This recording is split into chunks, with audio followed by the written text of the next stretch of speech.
हालचाल कैसे है आप सभी के? समस्त देवी देवताओं के हालचाल कैसे हैं?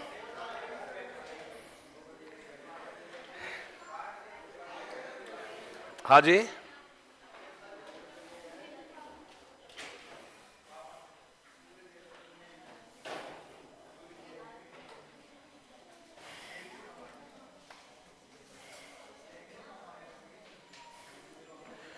चलिए तो क्लास को अभी स्टार्ट कर देते हैं। और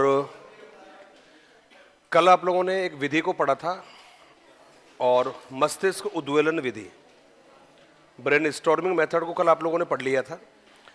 आज उससे आगे वाला एक मेथड है जिसको पढ़ेंगे।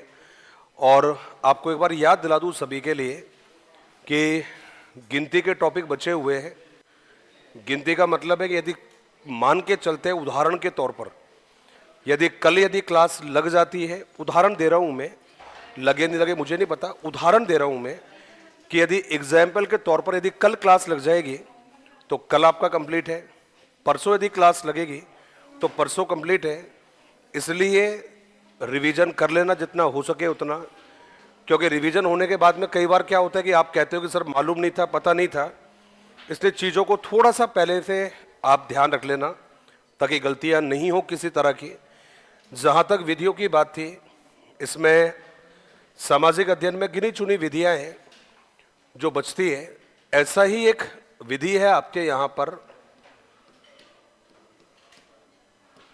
जिसको नाम दिया जाता है भूमिका निर्वाह विधि।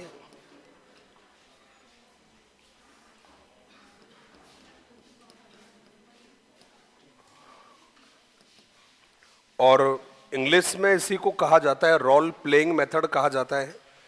अभिनय विधि कहोगे तो भी काम चल जाएगा, नाटक विधि कहोगे तो भी काम चल जाएगा। तो विधि तो एक ही है जिसको आपने नाम दिया है भूमिका निर्वाह विधि। इंग्लिश में आपने इसको कहा है रोल प्लेइंग विधि कहा है आप लोगों ने। तो इससे कोई फर्क नहीं पड़ता कि आप इसको रोल प्लेइंग कहोगे, भूमिका निर्वहन कहोगे, भूमिका निर्वाह कहोगे। इसी विधि को अभिनय विधि कहते हैं, कुछ लोग इसको नाटक विधि कहते हैं, कुछ लोग इसको रंगमंच विधि भी कह देते हैं। बस बात एक ही है कि एक ऐसी विधि है जिसमें टीचर किसी भी विषय वस्तु को, वो कोई भी विषय वस्तु हो सकता है, तो जवाब दिया कि वह विधि जिसमें टीचर किसी भी विषय वस्तु को कक्षा में नाटक के माध्यम से, कक्षा में अभिनय के माध्यम से प्रस्तुत करता है, उस विधि को कहा जाता है कक्षा अभिनय विधि। अब इसको कक्षा अभिनय भी कह दीजिएगा, इसको नाटक विधि भी कह देना, आप इसको भूमिका निर्वाह विधि भी कह देना। तो आपने कहा से कोई उदाहरण हो तो बताइए एक बार ताकि हमारी समझ में आ जाए। तो भाई देखिएगा, छोटे छोटे उदाहरणों को लेकर हम बात कर सकते हैं। और जैसे एक घटना है हमारे यहाँ छोटी सी, इतिहास को पढ़ते हैं तो एक नाम आता है सत्याग्रह। ये घटना का नाम है सत्याग्रह, जिसका अर्थ होता है सत्य के लिए आग्रह करना। दूसरा जो जवाब है आपका, इसको आप लोगों ने नाम दिया है सविनय अवज्ञा। ये नाम हो गया आपका। अब इस तरह के यदि हम बात करें, कोई भी नाम है जिसको नाम दे दिया सत्याग्रह, सत्य के लिए आग्रह करना, सत्य के लिए संघर्ष करना, सत्य के लिए लड़ने का प्रयास करना, सत्य के लिए बैठना। सविनय अवज्ञा कहता है कि विनम्रता पूर्वक किसी के आदेशों की अवहेलना करना, वो कहलाता है सविनय अवज्ञा। अब सपोज करिए ये दो काम है ये, और टीचर इनको क्लास में पढ़ाना चाहता है, क्योंकि सत्याग्रह भी आंदोलन है और दूसरा सविनय अवज्ञा ये भी एक आंदोलन है।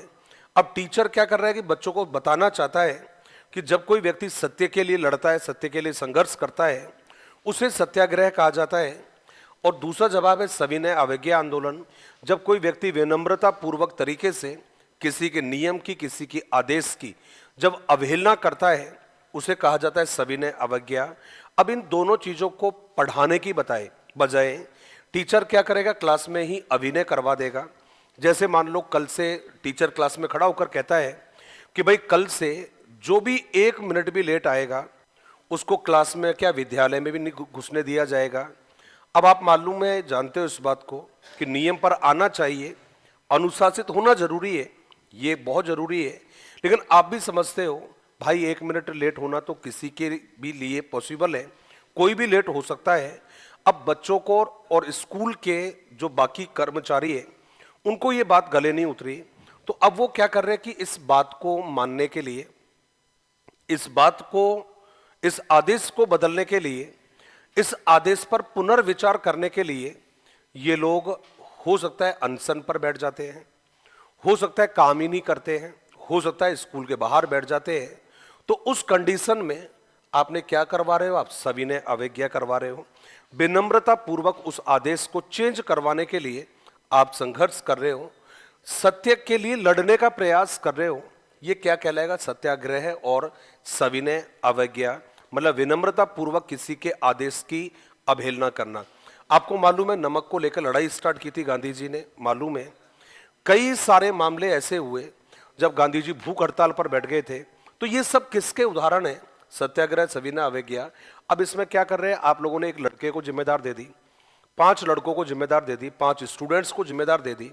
अब वो क्या कर रहे हैं भाई, किसी के रोल को निभा रहे हैं, वो किसी के रोल के अनुसार व्यवहार कर रहे हैं। उसे कहा जाता है भूमिका निर्वाह विधि। कक्षा में ही आप लोगों ने एक छोटा सा सीन करके दिखा दिया, और वो छोटा सा सीन क्या है कि साहब मां पन्ना धाए,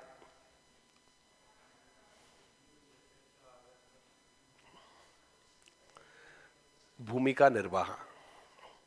तो मां पन्ना धाय का नाम आप सब लोगों ने सुना है, उनके संघर्ष की कहानी दास्तान को भी आप लोगों ने पढ़ा है कि किस तरह से अपने बच्चे की कुर्बानी देकर उन्होंने मेवाड़ के गौरव को बचाने का काम किया। अब सपोज करिए उसी दृश्य को, उसी सीन को टीचर क्लास में बच्चों के अभिनय के माध्यम से करवा रहा है, वो कौन सी विधि कहलाएगी, भूमिका निर्वाह विधि। तो आपका जवाब रहेगा कि वह विधि जिसमें किसी ऐतिहासिक घटना को, कोई भी इतिहास की घटना हो सकती है, कोई सामाजिक घटना, कोई समाज की घटना हो सकती है, कोई धार्मिक घटना, धर्म की कोई घटना हो सकती है, को टीचर बच्चों के अभिनय के माध्यम से कक्षीय परिस्थितियों में प्रस्तुत करता है, उस विधि को कहा जाता है चाहे भूमिका निर्वाह विधि, चाहे अभिनय विधि और चाहे नाटक विधि। अब कोई भी नाटक करवाने के लिए, कोई भी अभिनय करवाने के लिए कुछ स्टेप निर्धारित होते हैं, कुछ आवश्यक तत्व निर्धारित बताए गए हैं कि एक नाटक जब तक अच्छे से नहीं हो सकता, एक अभिनय जब तक अच्छे से नहीं हो सकता, जब तक उसके मूलभूत तत्वों पर ध्यान नहीं दिया जाए। तो अब आपने कहा सर ऐसे मूलभूत तत्व कौन से होते हैं, तो उन तत्वों के मैं नाम बताऊंगा आप लोगों को ये 3-4 लाइन लिखने के बाद। तो आपका हेडिंग रहेगा भूमिका निर्वाह विधि, भूमिका निर्वाह विधि, और इसमें लिखेंगे साहब किसी ऐतिहासिक, ये लिखा है आपने, किसी ऐतिहासिक, सामाजिक, सांस्कृतिक, धार्मिक, इवन आप राजनीतिक भी लिख सकते हैं, राजनीतिक घटनाक्रम, राजनीतिक घटनाक्रम, विषय वस्तु या किसी महान व्यक्ति के चरित्र, उसके जीवन काल, उसके जीवन काल, किसी महान व्यक्ति के चरित्र, उसके जीवन काल, उसकी उपलब्धियों, उसकी उपलब्धियों को कक्षा में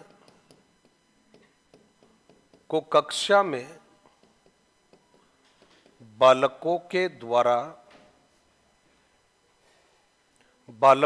द्वारा अभिनय अभिनय के माध्यम से अभिनय के माध्यम से शिक्षक प्रस्तुत कराता है, शिक्षक प्रस्तुत कराता है उस विधि को भूमिका निर्वहन, भूमिका निर्वहन, उस विधि को भूमिका निर्वहन, अभिनय या नाटक विधि भी कहते हैं। भाई लिख लिया क्या आप लोगों ने? पक्का? बहुत टाइम लगा दिया आपकी बार लिखने में। मर्जी आपकी भाई, लगा लो टाइम, तो मानोगे थोड़ी आप लोग।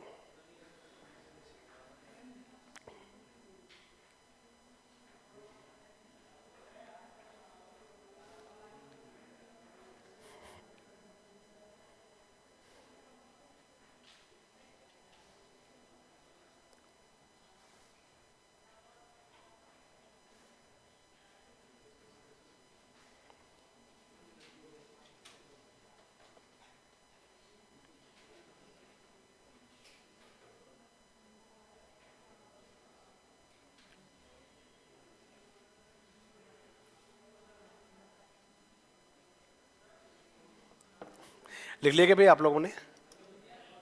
पक्का? मजे आ गए फिर तो।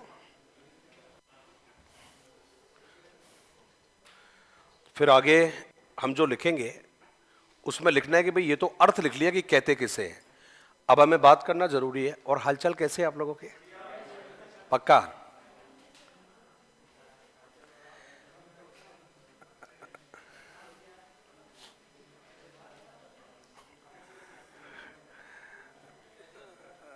नहीं, मेरे को तो हंसी आ रही थी ऐसे ही।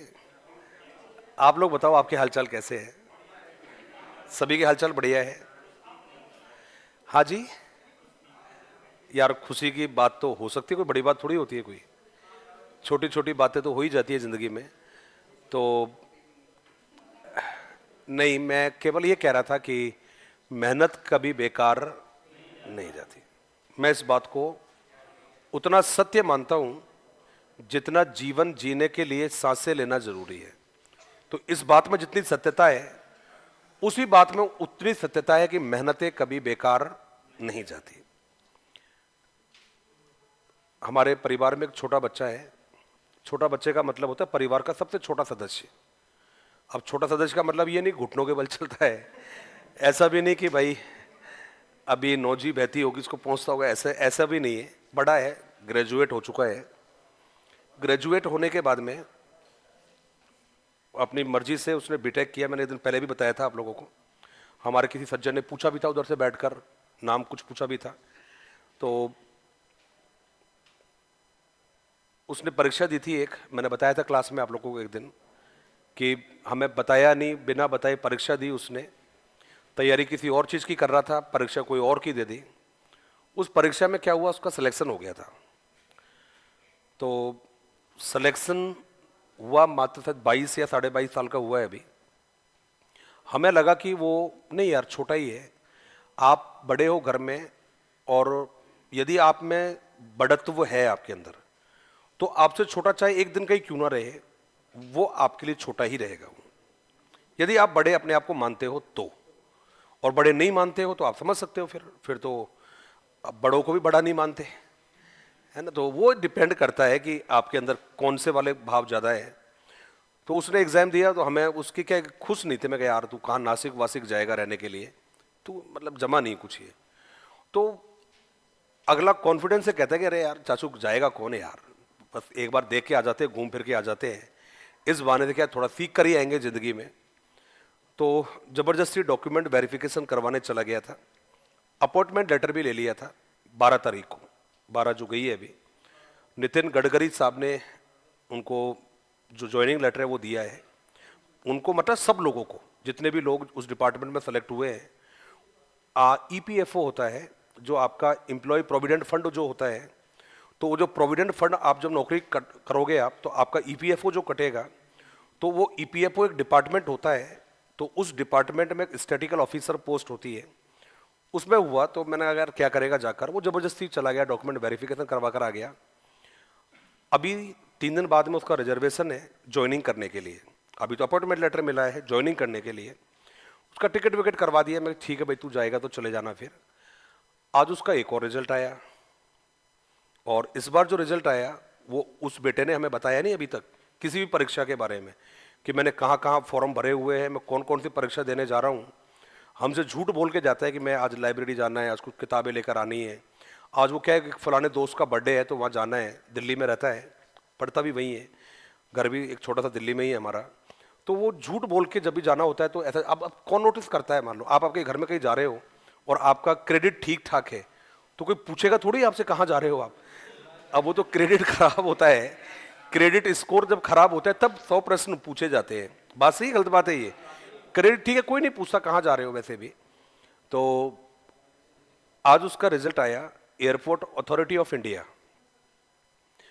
तो एयरपोर्ट अथॉरिटी ऑफ इंडिया जिसमें जेई की पोस्ट होती है, जूनियर इंजीनियर जिसको बोलते हैं, और जूनियर इंजीनियर भी वो वाला जो ट्रैफिक सिग्नल होता है। ट्रैफिक सिग्नल का मतलब है कि एयरपोर्ट से यदि कोई फ्लाइट रवाना होगी तो उस समय पर जो जेई सिग्नल देगा उसी पर वो फ्लाइट आगे बढ़ेगी, अदरवाइज वो फ्लाइट आगे नहीं बढ़ेगी। तो ओवरऑल जो है बड़ा जोरदार पोस्ट मिली। मैं कहा यार तेरे तो मजे आ गए, तेरे तो आज सुबह सुबह। अभी मैं यहाँ जब रास्ते में आ रहा था तो मैं आते समय उसका फ़ोन आया कि यार चाचू बोला मेरे को वो मेरा डॉक्यूमेंट्स वेरिफिकेशन करवाना है, उसमें मेडिकल सर्टिफिकेट मांगते हैं जिसको बोलते हैं ना फिटनेस सर्टिफिकेट। तो वो क्या है कि किसी भी गवर्नमेंट हॉस्पिटल के डॉक्टर का ही चलता है, प्राइवेट वाला तो नहीं चला सकता। तो मैं कहता तू आ जाना यार, तेरा बनवा देंगे, यहाँ पे कौन सी बड़ी बात है ये। तो बोला है वो चाचू यार उसमें फॉर्मेलिटीज़ बहुत सारी होती है, ऐसे बनता नहीं है ऐसे। मैं यार हॉस्पिटल खुलवा देंगे तेरे लिए, तो है ना भाई, गवर्नमेंट हॉस्पिटल है तो उसको खुलवा देंगे, कहाँ दिक्कत है। एक साइन, कागज़ का साइन ही तो होता है, वो होता क्या है। तो मैं आज दिन भर, क्योंकि मैं हमेशा बकवास करता रहता हूँ इस तरह की, घर में भी करता हूँ, परिवार में भी करता हूँ, फ्रेंड्स के बीच में भी करता हूँ, जहाँ जाता हूँ वहाँ पर भी करता हूँ, आप लोगों के साथ में भी करता हूँ। और बकवास कौन सी वाली, कि मेहनतें कभी बेकार नहीं जाती, आप मेहनत करते रहो। और मैं हमेशा आपसे भी कहता हूँ कि साल में कम से कम 4 परीक्षा आपको देनी है, इस प्रिंसिपल को आपको फॉलो करना है। और जिस व्यक्ति ने 4 एग्जाम अपने एक वर्ष में देना स्टार्ट कर दिया, उसका सिलेक्शन उसी साल में पक्का है, डेफिनेट है ये। हमारे लड़के ने तैयारी कर रहा है, ईएस की तैयारी कर रहा है, इंजीनियरिंग सर्विसेज जो होती है उसकी तैयारी कर रहा है, लेकिन अभी वो तो एग्जाम भी नहीं हुई है, अभी तो मई में होगी वो। तो उससे पहले 2 परीक्षा दे चुका है, दोनों में सेलेक्ट हुआ है। अब आप मुझे बताइए कि हम जिस परीक्षा की तैयारी कर रहे होते हैं और वो साल में एक ही होती है, 2 तो होती नहीं है। अब एक साल में यदि हम एक ही परीक्षा देंगे तो रिजल्ट में यदि छोटी सी भी गड़बड़ होती है तो हम एक साल में नौकरी लगने से वंचित रह गए फिर। और यदि हमने एक साल में 3 या 4 वैकेंसियां दिया तो जिसकी तैयारी आप कर रहे हो उसके अलावा जो भी परीक्षा देने जाओगे उसका प्रेशर आपके माइंड पर बिल्कुल नहीं होगा, आपका 101% प्रेशर नहीं होगा। और जिस परीक्षा में प्रेशर नहीं होता वहां पर सिलेक्शन होने के चांस सबसे ज्यादा होते हैं। क्यों? नंगा नहाएगा क्या, निचोड़ेगा क्या, मेंटलिटी बड़ी क्लियर होती है। इसलिए जहां पर भी परीक्षा का फॉर्म निकले और आपको लगता है कि उसका जो सिलेबस है वो आपकी रेंज में है, मैं नहीं करा कि रेंज से बाहर के एग्जाम दो, आपको लगता है कि उसका सिलेबस आपकी रेंज में है, तब तो आपको क्या करना चाहिए, वो एग्जाम दे देना चाहिए। और परीक्षा देने से कोई नुकसान बिल्कुल भी नहीं होता। ये बात तो आप मानो चाहे मत मानो। तो नेक्स्ट लाइन में हम एक छोटा सा हेडिंग बनाएंगे और उस हेडिंग में हम लिखेंगे, और उसमें लिखा आपने भूमिका निर्वाहन या भूमिका निर्वाह विधि के सोपान, भूमिका निर्वाह विधि के सोपान। अब आप मुझे बताइए, वैसे तो खैर हिंदी में भी पढ़ रखी है आपने ये विधि, अभिनय या नाटक विधि के नाम से पढ़ा होगा आप लोगों ने शायद, ये 100% पढ़ा होगा, मुझे पता है मेरे को। तो स्टेप तो पढ़े होंगे ना वहां पर, या नहीं पढ़े? पढ़े हैं, बहुत पहले पढ़े हैं। वाह बेटा हो, है ना? कोई बात नहीं, अभी हम बता देते हैं कौन कौन से इसके लिखना मत, लेकिन सोपानों को आप लोग लिखना मत पहले। क्यों नहीं लिखना, वजह बताएंगे अभी। पहला होता है कथा वस्तु, दूसरा जो है ये होता है पात्र, थर्ड जो रहेगा इसको बोलते हैं, और ये जो नाम है आपका ये होता है कथोपकथन। देखो आवाज तो नहीं करो तो ठीक रहेगा, आपकी मर्जी है वैसे तो। खैर लक्ष्मी क्या हुआ, कुछ तो हुआ है? टॉफी दे रही है, चॉकलेट दे रही है वो? पेन दे रही थी? हे भगवान, इतने सारे पेन एक साथ दे रही, सारे पेन। वाह बेटा हो, मतलब हिंदुस्तान से ना सही, राजस्थान से ना सही, एक स्कूल की गरीबी मिट जाए यदि आप आपके पेनों को यदि दान कर दो तो। अभी तो नोटबुक भी देना है। कौन? आपको? कितनी आपके पास? ऐसा जादू है आप में? वाह, कथोपकथन हो गया है, उद्देश्य हो गया है,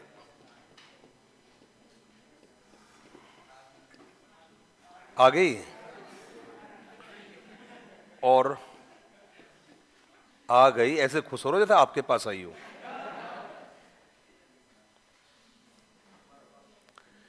ये स्टेप होते हैं भैया, ये शायद आपने हिंदी में पढ़े होंगे विधियों में। जब हिंदी में आप लोगों ने अभिनय विधि पढ़ी होगी, पढ़ी थी क्या अभिनय नाटक विधि? तो उसमें नाम आए होंगे आपके, ये आए थे ना ये वाले नाम। तो जब आए थे तो ये विधि क्यों पढ़ रहे हो दोबारा से आप लोग? मना कर दिया करो यार, कितने कंजूस हो, है ना? कितने तंग दिल वाले हो। मजाक कर रहे हो? हाँ जी, क्या बात है।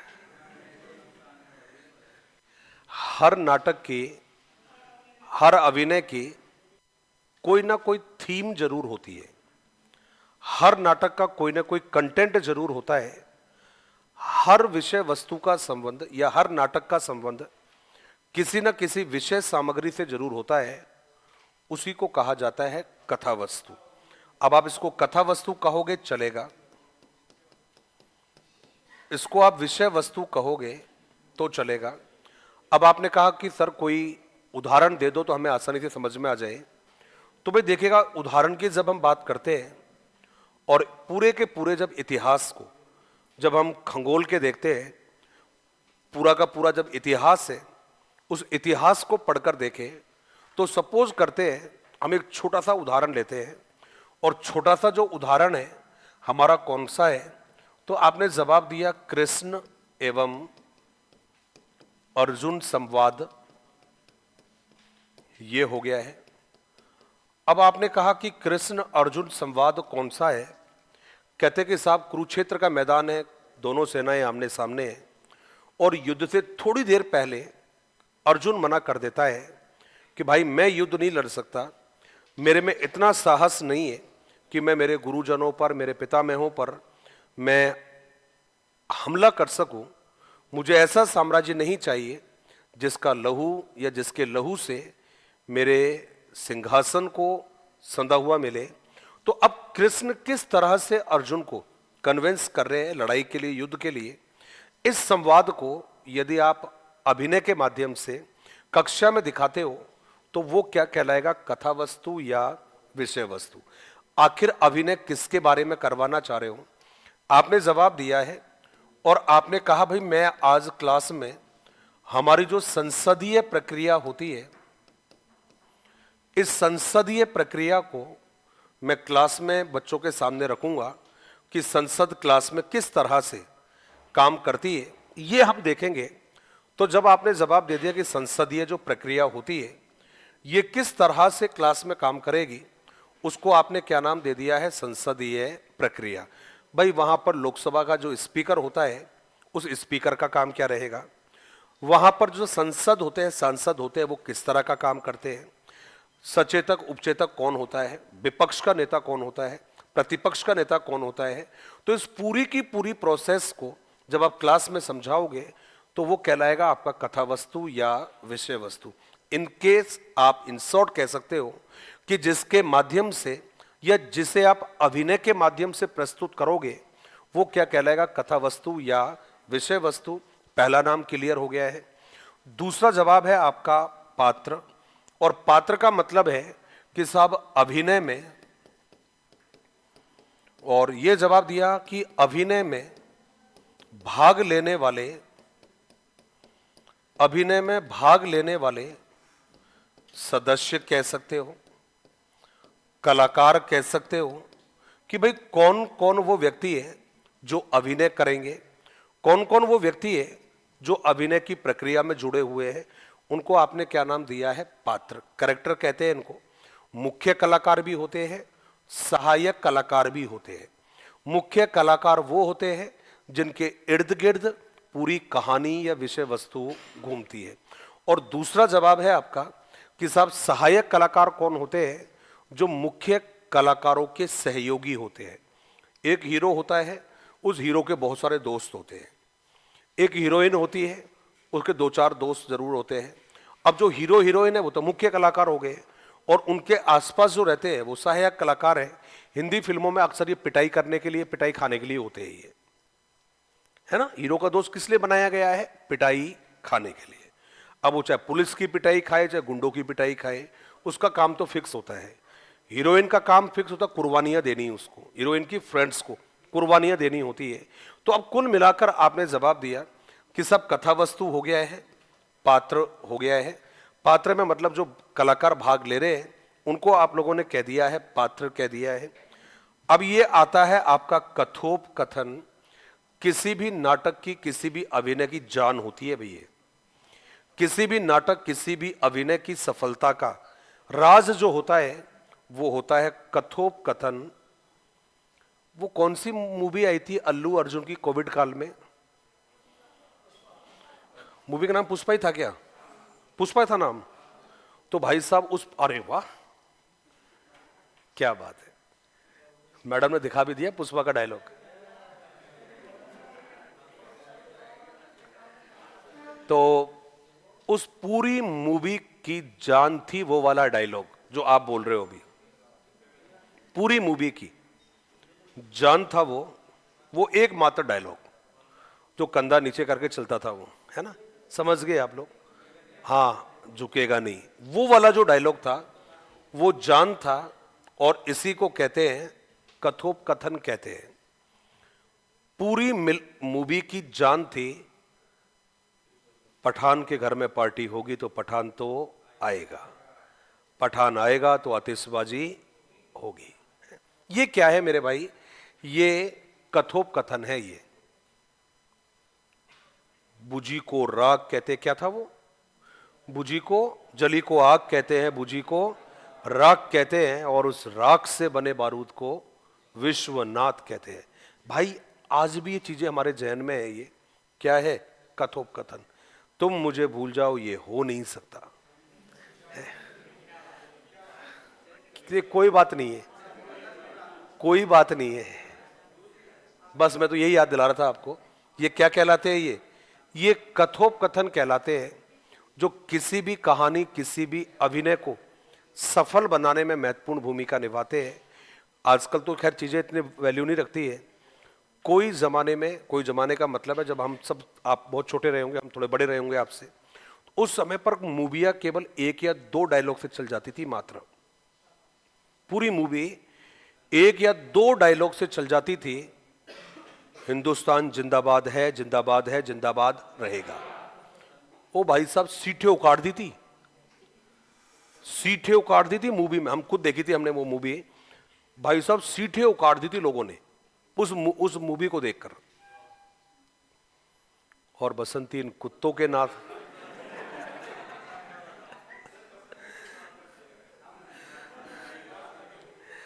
और आप क्या, कोई बात नहीं, नाच ले, कोई बात नहीं, नाच ले। कोई बात नहीं। कथोपकथन का मतलब होता है डायलॉग, संवाद होते हैं। अरे बसंती नहीं नाचेगी, बसंती तब नाचेगी जब बसंती का मन होगा, है ना, क्योंकि यहां किसी की भी इज्जत दांव पर नहीं लगी है। चलिए, ये संवाद होते हैं, ये कह दिया। और यह है, अरे अरे रुक जाओ यार, किसी भी नाटक की सफलता का आधार होता है, ये आपने जवाब दे दिया है। तो हमने जवाब दे दिया, ये संवाद होते हैं, यह किसी भी नाटक की सफलता का आधार है। कौन? कथोपकथन। तो कथा वस्तु विषय वस्तु हो गया है, पात्र जो भाग लेंगे। कथोपकथन होता है, संवाद होता है। देखिए साहब, उद्देश्य, उद्देश्य का मतलब है कि ये जो अभिनय है ये आप क्यों करवाना चाहते हो, कोई वजह इसके पीछे होगी, कोई कारण अवश्य होगा। पहले के समय में यदि हम बात करें तो 2-3 ही उद्देश्य होते थे। कुछ ऐसे होते थे जो काम पर आधारित होते थे, कोई नाटक ऐसे होते थे जो अर्थ पर आधारित होते थे, धर्म पर आधारित होते थे। लेकिन आजकल आपको मालूम है, किसी भी मूवी को बनाते हैं, कोई भी नाटक बनाते हैं, तो उसके पीछे कोई ना कोई उद्देश्य जरूर होता है। उद्देश्य का मतलब है हम जागरूकता लाना चाहते हैं। उद्देश्य का मतलब है कि आपको कोई नई जानकारी देना चाहते हैं। उद्देश्य का मतलब है कि आपको कुछ किसी से अवगत कराना चाहते हैं, आप में कोई नई आदत विकसित करना चाहते हैं। ये दरअसल में क्या होता है? उद्देश्य। उद्देश्य जिसकी प्राप्ति के लिए आप अभिनय करवा रहे हो वो कहलाता है उद्देश्य। हो सकता है आप किसी घटना के बारे में बताना चाह रहे हो, किसी व्यक्ति के जीवन काल के संघर्ष के बारे में बता रहे हो, किसी के मूल्यों के बारे में जानकारी देना चाहते हो, किसी की नैतिकता के बारे में जानकारी देना चाहते हो। ये क्या कहलाएगा? उद्देश्य। तो आपने कहा कि साहब अभिनय के माध्यम से, अभिनय के माध्यम से हम जो प्राप्त करना चाहते हैं, हम जो प्राप्त करना चाहते हैं, हम जो प्राप्त करना चाहते हैं वो क्या कहलाएगा? उद्देश्य। तो उद्देश्य क्या है कि अभिनय के माध्यम से हम जो प्राप्त करना चाहते हैं ये उद्देश्य कहलाएगा। अब कहता है भाई शैली। अब शैली का मतलब होता है कि हमारे यहाँ तो आपको अच्छे से मालूम है 2-3 शैली बड़ी फेमस है।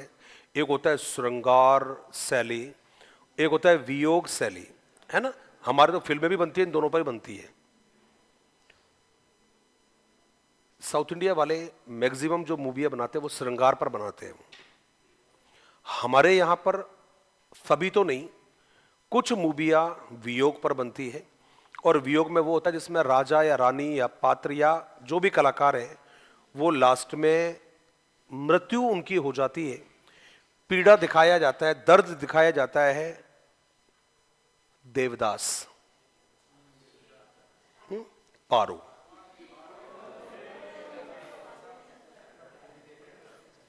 कितने जल्दी खुश होते हो आप। बात ही ऐसी है, इसमें ऐसी क्या बात थी? बस पारो। वो देवदास भी ऐसे करता रहा, पारो पारो, और आप भी ऐसी कह रहे हो पारो पारो, जैसे प्यास लग रही हो, पानी पानी। ठीक है, कोई बात नहीं। तो हमने कहा कि भाई जिस शैली में, प्लीज बातें नहीं करें, जिस शैली में अभिनय या नाटक को प्रस्तुत करते हैं, अब जैसे आपने कह दिया भाई, जैसे आप चाहो तो श्रृंगार कह सकते हो और वियोग कह सकते हो, ये 2 ही शैली होती है। और फिर आता है देश काल। ये जो देश काल है भाई, इस देश काल को हमने नाम दिया है और वो नाम रहेगा आपका वातावरण। अब देश काल कहिएगा, वातावरण कहिएगा, परिवेश कहिएगा। ये देश काल वातावरण परिवेश का मतलब है कि उस नाटक में आप कौन से काल, कौन से समय, कौन सी परिस्थितियों को दिखाना चाहते हो, वो क्या कहलाएगा? देश काल। हो सकता है आप स्वतंत्रता के समय को दिखाना चाहते हो सकता है किसी व्यक्ति के संघर्ष को दिखाना चाहते हो सकता है किसी ग्रामीण परिवेश को दिखाना चाहते हो सकता है आप किसी आधुनिक परिवेश को दिखाना चाहते हो। तो वो परिस्थितियां कौन सी है जिनको आप अभिनय नाटक के माध्यम से प्रस्तुत करोगे, वो क्या कहलाता है? देशकाल। तो देशकाल का मतलब वातावरण या परिस्थितियां जिनको आप दिखाना चाहते हो। महाराणा प्रताप का जीवन काल, उनके संघर्ष को दिखा रहे हो आप उस समय को दिखा रहे हो जब महाराणा प्रताप ने अपने स्वाभिमान के लिए, मेवाड़ के स्वाभिमान के लिए संघर्ष के रास्ते को चुना था आप लोगों ने। तो वो परिस्थितियां जिनको हम दिखाते हैं, वो परिस्थितियां क्या कहलाती है? देशकाल। तो आपने कहा साहब ये, चाहे तो आप परिवेश कह देना, वातावरण कह देना, ये परिवेश, वातावरण या परिस्थितियां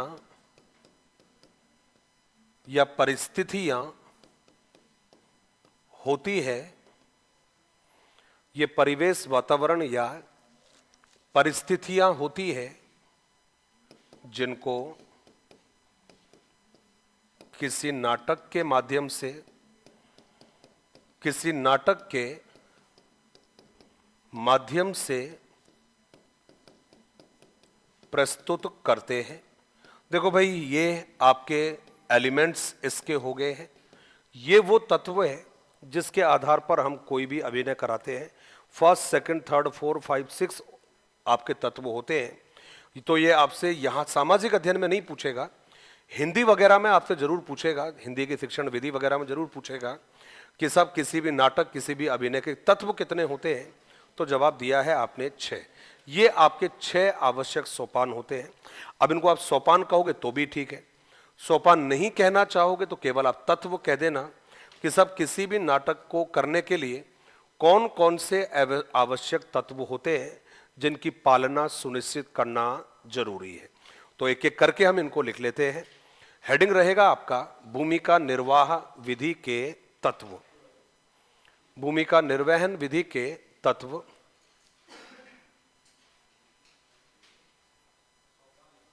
हाँ, कोई बात नहीं, तो कोई फर्क नहीं पड़ता, तत्व लिख दो बाबा, एक ही बात है। सोपान लिख दो, कोई फर्क नहीं पड़ रहा उसमें।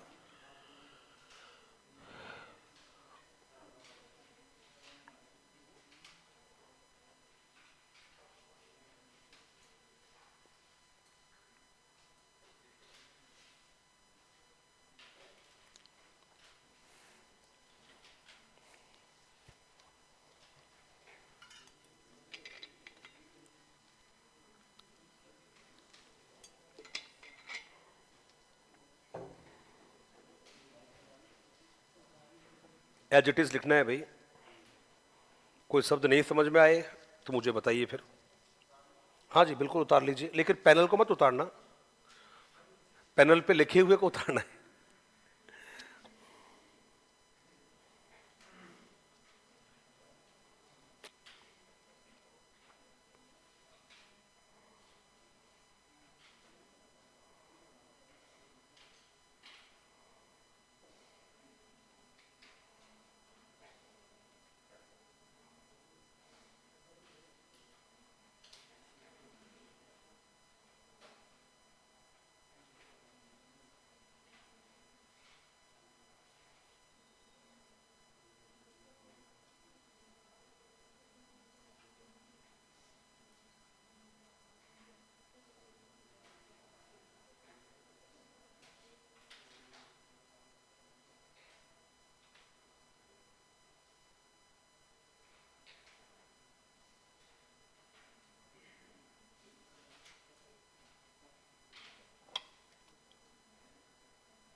कोई शब्द नहीं दिख रहा है तो मुझे बताइए एक बार।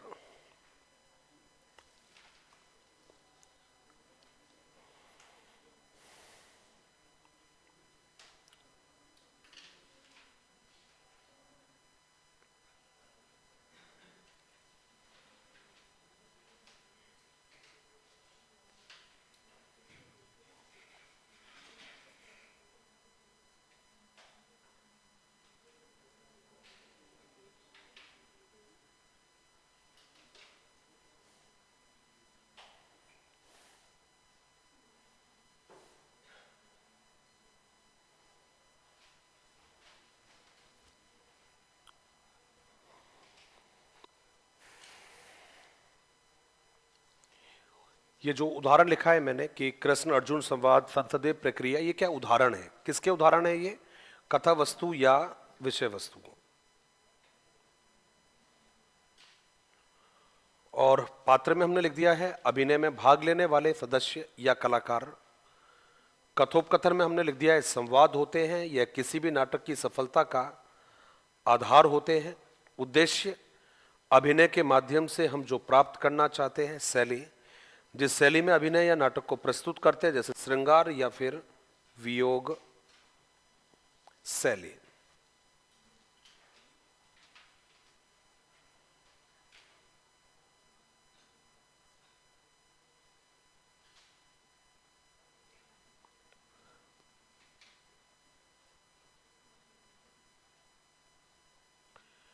शैली वाले को बोलना समझ नहीं आ रहा है। मनीषा ने क्या लिख दिया? ये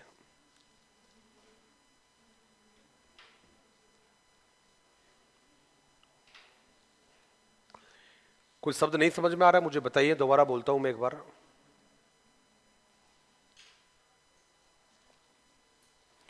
आप मुझे बता रहे थे कि उस दिन, अभी कल परसों बता रहे थे कि मूल्यांकन की विधियां नहीं पढ़ी थी आप लोगों ने, या पढ़ लिया था?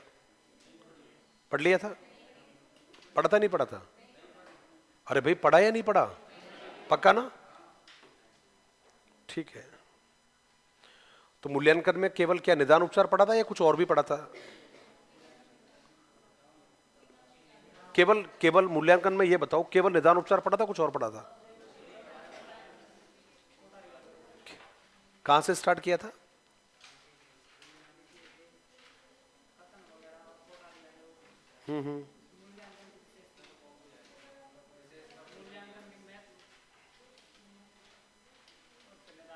उपचार, ठीक है। विधियां नहीं पढ़ी है, ठीक है।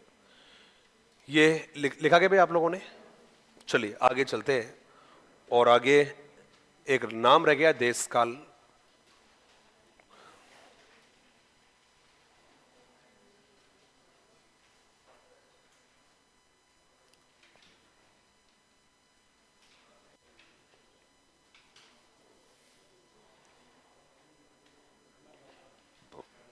और ये परिवेश, वातावरण या परिस्थितियां होती है जिनको किसी नाटक के माध्यम से प्रस्तुत करते हैं। ये परिवेश, वातावरण या परिस्थितियां होती है जिनको किसी नाटक के माध्यम से प्रस्तुत करते हैं। ये हमने जवाब लिखा है। परिवेश, वातावरण या परिस्थितियां होती है जिनको किसी नाटक के माध्यम से प्रस्तुत करते हैं।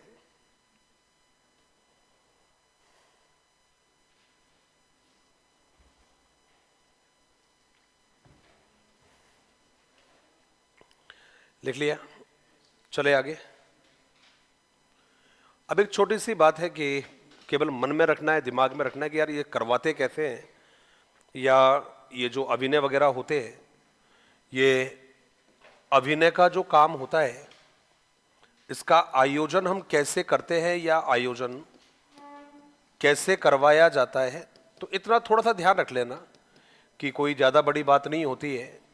जब भी आप कहीं पर कोई नाटक वगैरह करवाओगे तो उस नाटक को करवाते समय सबसे पहला जो काम होता है, ये तो हम सभी को मालूम है कि हमें वातावरण, और वातावरण नहीं कहना चाहो तो आप परिस्थितियां कह सकते हो, कि परिस्थितियों का निर्माण हमें सबसे पहले करना चाहिए। ये पहला काम है। सबसे पहले वातावरण बनाइए, परिस्थितियां बनाइए, ये आपका काम रहेगा। दूसरा जो काम है उसमें हमें ध्यान रखना है वातावरण या परिस्थितियों का निर्माण करना। दूसरा जो काम है, इस काम में हमें ध्यान रखना है, और ये रहेगा आपका पात्रों का चयन करना। पात्रों का चयन का मतलब हो गया है कि भाई देखो, आप आपके अभिनय में किसे शामिल कर रहे हो, कौन कौन लोग भाग लेंगे, वो कहलाता है आपका पात्रों का चयन करना। मतलब आपने सबसे पहले माहौल बना दिया पूरा का पूरा, उसके बाद में आपने पात्रों का चयन कर लिया है। इसके बाद में होगा,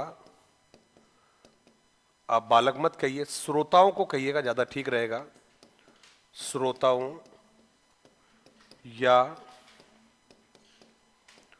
दर्शकों को तैयार करना। अब देखिए ये जो काम है ना आपका, ये फिर दोबारा इंपॉर्टेंट हो गया है। कौन से वाला? श्रोताओं या दर्शकों को तैयार करना। अभी आपके सामने एक शानदार वाला अभिनय करवाने वाले हैं, कृपया करके शांति बनाकर रखिएगा। ये कहते हैं यहां पर, अरे क्या कराऊं यार, ये जिंदगी सबसे बड़ा नाटक है, और कौन सा नाटक कराऊं अभी? आप बताओ मेरे को, जिंदगी में नाटक ही तो चल रहे हैं ये हैं। और जिंदगी के इस नाटक में जो सबसे बड़ा कलाकार होगा, सबसे शानदार कलाकार होगा, वो सबसे बड़ा पुरस्कार जीत कर जाएगा। और वो पुरस्कार का नाम है कामयाबी का पुरस्कार, सफलता का पुरस्कार। आप में जो भी बैठे होंगे, इतने सारे आप लोग बैठे हो यहाँ पर, कई लोग ऐसे कलाकार होंगे जो मस्तियाँ कर रहे हैं अभी, है ना, जिनका ज़्यादा इंटरेस्ट नहीं है पढ़ाई लिखाई को लेकर, लेकिन उनको अभिनय तो करना पड़ेगा, एक बार पक्का करना पड़ेगा। और नहीं करेंगे तो फाइनली फिर बोरिया बिस्तर बांधनी पड़ेगी।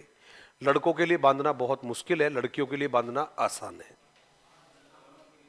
है ना। कड़वी है लेकिन सत्य है, व्यंग है जो कह रहा हूं, ये कमेंट है, ये तो इसको कमेंट के रूप में लेना है आपको, क्योंकि ये कुछ कमेंट ऐसे होते हैं जो चुभने चाहिए।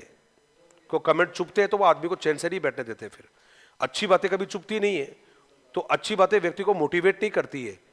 कड़वी बातें होती है वो व्यक्ति को चुभती है, और चुभने वाली बातें ही व्यक्ति को कहां से कहां तक पहुंचा देती है। मैडम, एक लड़की के जीवन में आधी जिंदगी पिताजी के भरोसे कटती है, और आधी जिंदगी पिताजी के बाद में जहां पर भी वो जाती है उनके सहारे कट जाती है। लेकिन एक पुरुष के जीवन में बड़ी विडंबना होती है, उसको रोज कमाना होता है, और रोज कमाकर अपने परिवार को पालना होता है। इसलिए लड़कियां यदि लापरवाही करेगी तो मैं समझूंगा कि शायद वो इस रास्ते को चुन रही है। कौन से वाले रास्ते को? कि आधा जीवन तो पिताजी के सहारे कट जाएगा, और आधा रास्ता, आधा जीवन उसके सहारे कट जाएगा जिसके साथ रहेंगे। लेकिन हम ये काम नहीं कर सकते। आप ये नहीं कह सकते कि आधा भरोसा, आधा समय तो कट गया पिताजी के भरोसे, और आधा जो जीवन है वो कट जाएगा उसके सहारे जिसके साथ साथ फेरे लेकर आएंगे। तो मेरे ख्याल से जो खुददार व्यक्ति है कभी इस रास्ते पर चलना नहीं चाहेगा। हाँ, देख देख कर तो जी लेना, वो तो मुमकिन है, वो तो कोई दिक्कत नहीं है कि तुझे देख देख कर जीऊं, वो तो पॉसिबल है। लेकिन ये नहीं होगा कि मैं घर में बैठा हूं और आप रोजगार करो, वो पॉसिबल नहीं है। हालांकि किसी के लिए भी पॉसिबल नहीं है, तो वक्त रहते हुए संभल जाओ, नहीं तो वक्त किसी को संभलने के लायक नहीं छोड़ता। और हर किसी की जिंदगी ऐसी नहीं होती, हर किसी की जिंदगी ऐसी नहीं होती। कैसे नहीं होती? एक शराबी पूरे जीवन काल में शराब पीता था, हमेशा नशे में धुत रहता था, किसी से कोई लेना नहीं सुनाई थी। मेरी कहानियां यूनिक होती है यार, ऐसे थोड़ी बनती है कभी। मेरी कहानियां केवल मैं ही सुनाऊंगा और कोई नहीं सुना सकता उनको। तो वो हमेशा अपने नशे में धुत रहता, और कहते कि नशे की हालत में उसकी मृत्यु हो जाती है। अब मृत्यु हो जाती है तो भाई मृत्यु के बाद में उसको मालूम चला कि आपका जो फ्लाइट है, आपका जो टिकट है, वो तो स्वर्ग का कट गया। अब वो बड़ा हैरान था, वो यमराज को घूमता फिर रहा, भाई यमराज कहाँ चला गया, यमराज कहाँ चला गया, मुझे कहाँ डाल दिया स्वर्ग में, मैं तो जीवन भर नशेड़ी पचड़ी रहा हूं, मेरी जगह तो नरक थी, लेकिन ये उपकार कैसे किया। तो इस प्रश्न को जानने के लिए वो चारों तरफ घूमता फिर रहा है, और भाई साहब कहीं पर उसको यमराज दिख जाते हैं। तो यमराज से पूछा कि हे यमराज, इस मेहरबानी की वजह क्या है? मैं तो जीवन काल में मैंने तो कोई पुण्य काम नहीं किया, मैं तो हमेशा जो है नशे में डूबा रहा, लेकिन आपने मुझे नरक की बजाय स्वर्ग में कैसे डाल दिया। अब यमराज जी क्या कह रहे हैं कि हे महामानव, ये बिल्कुल सत्य बात है कि आप पूरे जीवन काल में आपने शराब पी, और अधिकांश समय आप शराब के नशे में भूखे ही सो गए थे, और शराब पीते समय कई बार आपने इवन रात को नींदों में भी सोते समय आपने केवल सलाद खाकर ही जीवन गुजार दिया। हमसे हिसाब में गड़बड़ हो गई, हमें लगा कि आपने पूरे जीवन काल व्रत धारण किए हैं। तो ऐसे चमत्कार ईश्वर के घर में हो जाते हैं, या भाग्यशाली लोगों के जीवन में होते हैं। ये हर किसी के जीवन काल में नहीं होते कि इतनी बड़ी गलतियां किसी से हो जाए कि उसके चखने को क्या समझ लिया, उपहार समझ लिया। तो भाई ऐसे चमत्कार हर किसी के जीवन में नहीं होते, क्योंकि हर कोई व्यक्ति भजनलाल नहीं होता है। तो कृपया करके थोड़ा सा आप समझे बातों को। तो श्रोताओं को तैयार करना, जब आपने श्रोता तैयार कर दिए, फिर आपने को प्रदर्शन करना। आप प्रदर्शन कह देना, या प्रदर्शन को करने के बाद में कहते या अभिनय करना, ये आपका जवाब रहेगा। अभी बातें नहीं करना है, केवल बातों को सुनना है। आपने कहा वातावरण, परिस्थितियों का निर्माण, पात्रों का चयन करना, श्रोताओं या दर्शकों को तैयार करना, प्रदर्शन या अभिनय करना। उसके बाद में आपने जवाब दिया है, और वो रहेगा भाई त्रुटियों की पहचान करना। त्रुटियों की पहचान करना। फिर रहेगा नेक्स्ट, पुनः अभिनय करना। और आप कह सकते हो मूल्यांकन करना। दरअसल में जब भी कोई टीचर, यदि टीचर वाकई समझदार है, तो अब वो उस लेवल का यदि जानकारी नहीं है, अलग बात हो सकती है। यदि वो टीचर यदि बच्चों से अभिनय करवाता है, तो अभिनय करवाते समय उसे निम्न कार्य करवाने होते हैं बच्चों से। पहला है माहौल बनाइए अच्छे वाला माहौल बनाओगे, उसके बाद में आप अभिनय में कौन कौन से बच्चे भाग में लेंगे उनको चयन करना पड़ेगा। उसके बाद में आप लोगों को बहुत ज़्यादा ज़रूरी है श्रोताओं या दर्शकों को तैयार करना है कि भैया आवाज़ नहीं करना है, ध्यान से आपको सुनना है। उसके बाद में प्रदर्शन स्टार्ट होगा। उसके बाद में त्रुटियों की पहचान करेंगे, भाई अभिनय के समय कौन कौन सी गलतियां हुई है, इनको पहचान करोगे, गलतियों को ठीक करवाओगे, पुनः बच्चा अभिनय करेगा, और फिर आएगा आपका मूल्यांकन का समय। यह है आपके अभिनय करने के तरीके होते हैं। ये वो काम होते हैं जो अभिनय को करवाते समय बहुत ज़्यादा आवश्यक बन जाते कि भाई ये काम आपको करने चाहिए। ये लिखे हैं तो ठीक है, नहीं तो फिर आगे चलते हैं। फिर एक बार सबने लिख लिए, एक बार चलिए, कोई बात नहीं, एक बार लिख लो।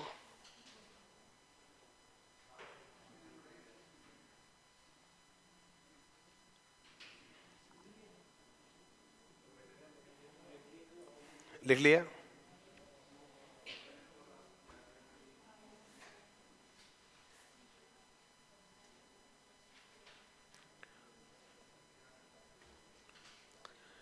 लिखा हो तो बताइए, फिर चलते हैं आगे। फिर चले आगे। अगला जो नाम है, अगला जो काम है, उसको थोड़ा सा हम ध्यान में रखेंगे।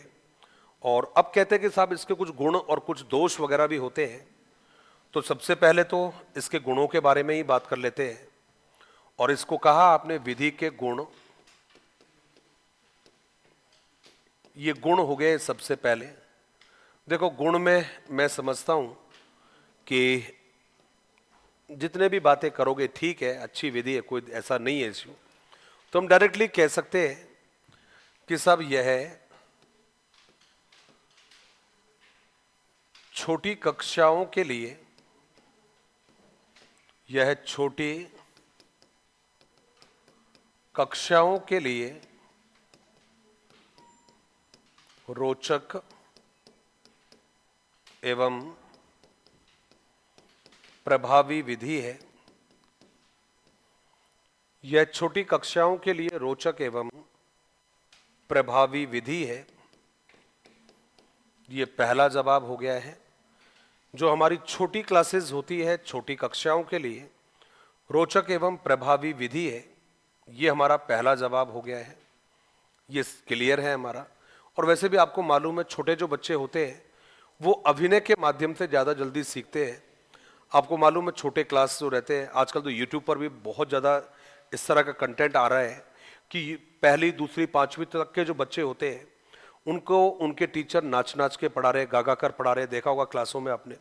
और खुशी तब होती है जब गवर्नमेंट स्कूल के टीचर ऐसा कर रहा है। प्राइवेट का कर रहा है समझ में आ रहा है, लेकिन गवर्नमेंट टीचर ऐसा कर रहा है, पढ़ा रहा है। मैंने एक वो कोई फिजिकल टीचर था, बहुत हेल्दी सा था, बहुत ज़्यादा। वो बच्चों को पीटी करवा रहा था।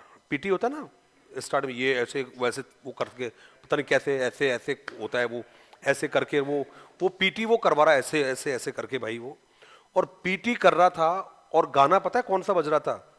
ना तूने सिग्नल देखा ना मैंने सिग्नल देखा, एक्सीडेंट हो गया रब्बा रब्बा। तो मेरे तो काफी देर तक ये समझ में नहीं आया कि ये चल क्या रहा है ये। तो मजा आ रहा था देखने में क्योंकि टीचर यूनिक डांस कर रहा था, लेकिन वो बाद में समझ में आया वो यूनिक डांस थोड़ी था, वो तो पीटी के स्टेप थे वो तो। और वो पीटी के स्टेप बच्चों को समझा रहा है किसके माध्यम से? डांस के माध्यम से। और बच्चे भी सेम टू सेम उसी मतलब जो टीचर स्टेप कर रहा है उनको बड़े मजे से कर रहा है। अब आप मुझे बताइए, बच्चा तो सीखेगा भाई, फिर बच्चे को तो फिर इंटरेस्ट आएगा सीखने में, फिर बच्चा स्कूल से भागेगा नहीं, वरना बल्कि स्कूल आने के लिए भागेगा। यही हमने जवाब दिया कि साहब कक्षाओं के लिए, छोटी कक्षाओं के लिए रोचक एवं प्रभावी विधि होती है, ये आपने जवाब दे दिया है। दूसरा जवाब आपने लिखा है, और आपने साहब लिखा यह बालकों को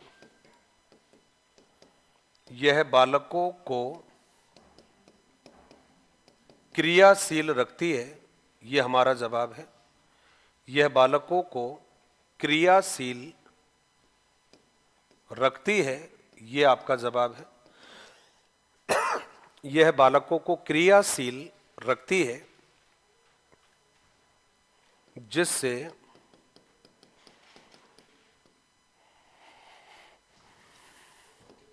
बालकों को प्रत्यक्ष एवं स्थायी प्रकृति के अनुभवों की, प्रत्यक्ष एवं स्थायी प्रकृति के अनुभवों की प्राप्ति होती है। दो शब्द है यहां पर, एक हो गया है प्रत्यक्ष हो गया है और दूसरा हो गया है स्थायी। प्रत्यक्ष बच्चा खुद देख रहा है इसलिए, और स्थायी इसलिए क्योंकि ये अनुभव जिनको हम देखकर सीखते हैं, सुनकर सीखते हैं या देखकर सुनकर सीखते हैं, उनको हम जल्दी से भूलते नहीं हैं। तो आपने कहा प्रत्यक्ष और स्थायी अनुभव प्राप्त होते हैं जब हम बच्चे को इस विधि या ऐसी विधियों के माध्यम से सिखाते हैं। आपने लिखा क्या भाई? ये नेक्स्ट लिखिएगा, और अगला जो पॉइंट है उसमें लिखेंगे यह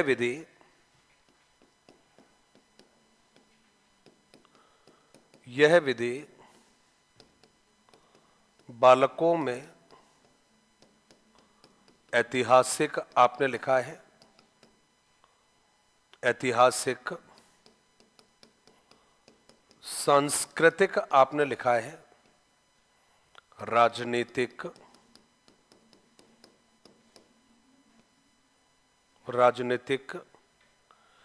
एवं सैद्धांतिक विषयों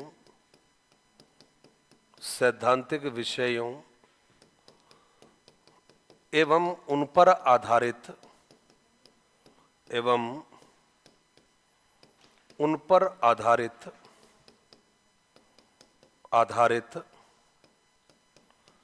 घटनाओं को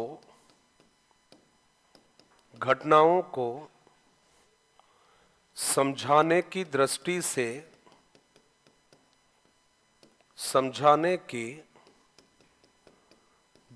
से महत्वपूर्ण है।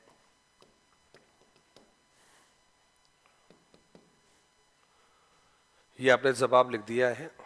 अगला जो जवाब है उसको भी हम थोड़ा देखेंगे, समझेंगे और लिखेंगे। आपने जवाब दिया कि भाई जब हम इस विधि के बारे में बात करते हैं तो आपने जवाब दिया कि साहब यह विधि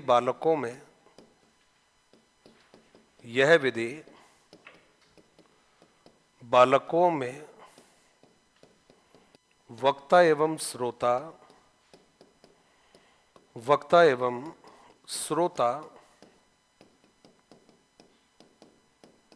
के गुणों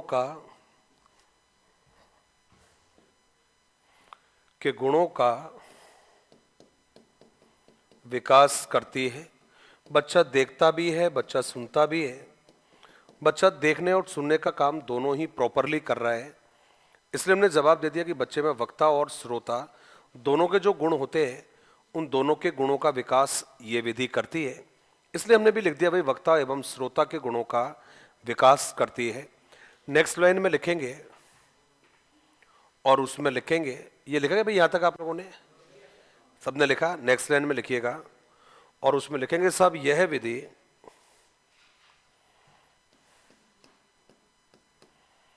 ये जवाब है आपका, यह विधि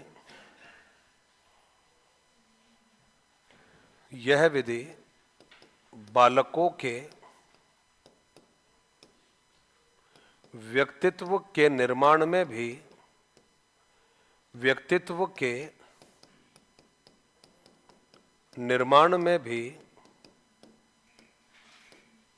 सहायक होती है।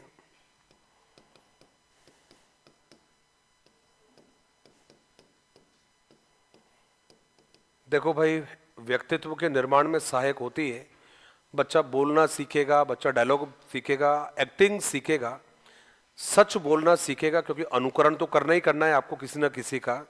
तो कहीं ना कहीं जो विधि है बच्चे के व्यक्तित्व के निर्माण में भी कारगर साबित होती है। और लास्ट हमने जवाब दिया है कि साहब विधि बालकों में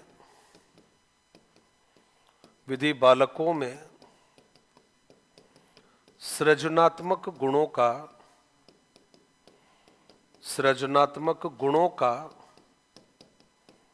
विकास करती है। ये आपका जवाब है कि विधि बालकों में सृजनात्मक गुणों का विकास करती है। ये हमारा एक जवाब है कि विधि बालकों में सृजनात्मक गुणों का विकास करती है। ये हमने एक जवाब आपको दिया है कि सब ये जो विधि है ये बच्चों में सृजनात्मक जो गुण होते हैं उन सृजनात्मक गुणों का विकास करती है, क्योंकि रचनात्मकता आती है बच्चों में। आज के यदि वर्तमान लिहाज से हम बात करें आज के हिसाब से, तो आज तो हम ये भी कह सकते हैं कि भाई बच्चों के व्यावसायिक विकास में भी सहायक होती है ये।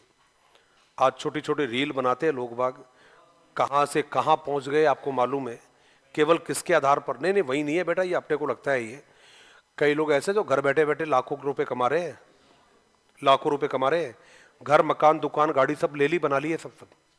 तो ऐसा नहीं है। समझदार लोग तो पता है क्या करते हैं, सोचने में निकल जाते हैं। समझदार लोगों का जो जीवन है वो केवल किस में निकलता है? सोचने, विचारने, योजना बनाने में निकल जाते हैं। और जो सही मायने में पागल लोग होते हैं वो ना सोचते हैं, ना समझते हैं, ना योजना बनाते हैं, वो डायरेक्ट काम को स्टार्ट कर देते हैं। और आजकल जमाना इसी में है भाई, किसी भी नए काम को सबसे पहले जो करेगा वो हिट होता है वो, और उस काम को जो जमाना कर रहा है उस काम को बाद में करते रहो, कोई फायदा नहीं है। अब कई लोग अब दोबारा फिर कच्चा बादाम पक्का बादाम करने लगे हैं, कोई फायदा नहीं, वो करते रहो कच्चा बादाम पक्का बादाम, कि बादाम तो अब पक भी गए, पक्का टूट भी गए, कोई फायदा नहीं है अभी तो। ये तो लोग बाग जो है वो करते रहो, क्या फर्क पड़ता है उसमें। हाँ जी, कुछ कह रहे थे आप लोग? पता नहीं यार क्या तो कहते हो, धीमे धीमे आवाज में बोलते हो, कुछ समझ में नहीं आता। एक तो बस इतना ही कहते हो, खुद को समझ में आ जाए, खुद के पड़ोसी को समझ में आ जाए, खुद हंस लो, पड़ोसी हंस ले, बस बात खत्म होगी। चले कोई बात नहीं, विधि के अवगुणों के बारे में अपन तो बात कर लेते हैं, कोई क्या कह रहा है जाने दो उसको। अब कहते हैं कि साहब इसके अवगुण होते हैं कुछ, और इसके जो अवगुण है वो कौन कौन से हैं? तो कई सारे ऐसे अवगुण हैं जिन पर हमें ध्यान रखनी है। कुछ कॉमन से का मतलब है वहाँ छोटी क्लास के लिए बोला है, मतलब बड़ी क्लास के लिए उपयोगी नहीं होती। यूज़ तो हम सबके लिए करते हैं, लेकिन बड़ी क्लास के बच्चों के लिए उतनी ज़रूरी नहीं होती जितनी छोटे बच्चों के लिए होते हैं। तो मैं तो उसको लिखना भी उचित नहीं समझता कि भाई यह विधि उच्च कक्षाओं के लिए उपयोगी नहीं है, ठीक नहीं है। हाँ, ये कहना जरूर उचित है कि इस विधि के द्वारा हम केवल सीमित जो प्रकरण होते हैं केवल उन्हीं का शिक्षण करा सकते हैं।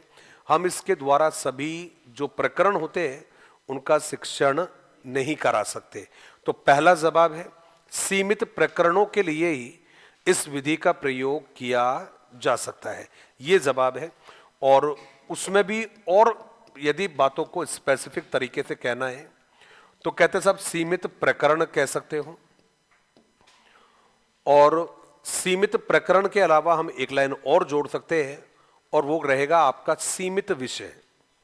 तो सीमित प्रकरण और सीमित विषयों के लिए उपयोगी विधि है। आप कहो कि इस विधि के द्वारा सभी सब्जेक्टों को पढ़ाओ, ये हमारे लिए पॉसिबल नहीं है। आप कहो कि यार इस विधि के द्वारा हम बच्चों को गणित सिखाएंगे, भाई बड़ा मुश्किल हो जाएगा। आप कहोगे कि साहब इसके माध्यम से ग्रामर सिखाओ, बहुत मुश्किल हो जाएगा।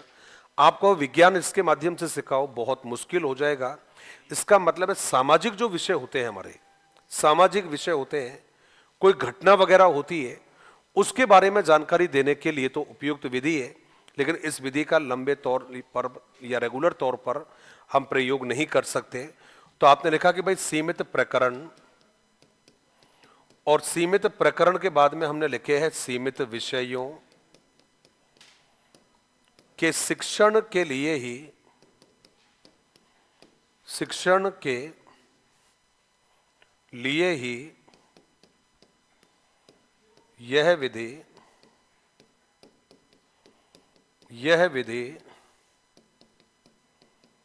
प्रयुक्त होती है।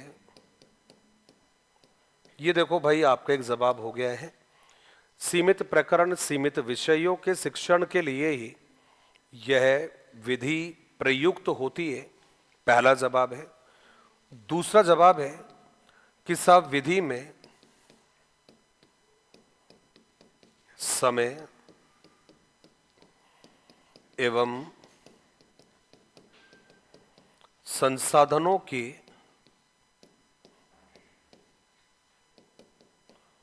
अधिक आवश्यकता, समय एवं संसाधनों की अधिक आवश्यकता होती है। अब ये तो मानना पड़ेगा, अभिनय ऐसा तो है नहीं कि यार 5 मिनट में हो जाता है, उसके लिए समय करना पड़ता है, अभ्यास करवाना पड़ता है, रिहर्सल करवाना पड़ता है, और साधन भी चाहिए होते हैं। तो दोनों के हिसाब से देखें, समय भी ज़्यादा लग रहा है, संसाधन भी ज़्यादा लग रहा है। हमें तो अच्छे से मालूम है, हम उस मुल्क में रहते हैं, उस देश में रहते हैं, उस राज्य में रहते हैं जहां हर व्यक्ति को देखो तो यही कहता हुआ पाया जाता है कि टाइम नहीं है अभी, तो है ना, जल्दी में रहते हैं। यहां से निकला और 2 किलोमीटर जा रहा है, व्हीकल को ऐसे भगाए जा रहा है जैसे कि मंगल ग्रह पर जाना हो उसको। हॉर्न ऐसे मारेगा रेड लाइट पर जैसे सामने वाला तो बेवकूफ है, वो तो खड़ा हुआ है, सो रहा है, वो तो ओवरटेक ऐसे करेगा जैसे ये तो पागल है, ये तो आप एकमात्र समझदार व्यक्ति हो। सारे लोग भागे जाते हैं रेड लाइट पे, ट्रैफिक में। देखो भाई साहब, एक व्यक्ति एक हाथ से अपने जो भी हैंडल है, स्टीयरिंग है, उसको पकड़ के रखता है, दूसरे हाथ से हॉर्न को दबाकर बैठा रहता है। चैन ही नहीं है यार। क्यों? ऐसा लगता है जैसे व्यक्ति के पास क्या नहीं है, समय। और कुछ लोग आपके जैसे होते हैं, गुरु जी टाइम ही नहीं पास होता है, टाइम ही टाइम है ना? बताओ टाइम को कैसे पास किया जाए। आओ आज हम आपको बताते हैं 5 सबसे शानदार तरीके टाइम को पास करने के।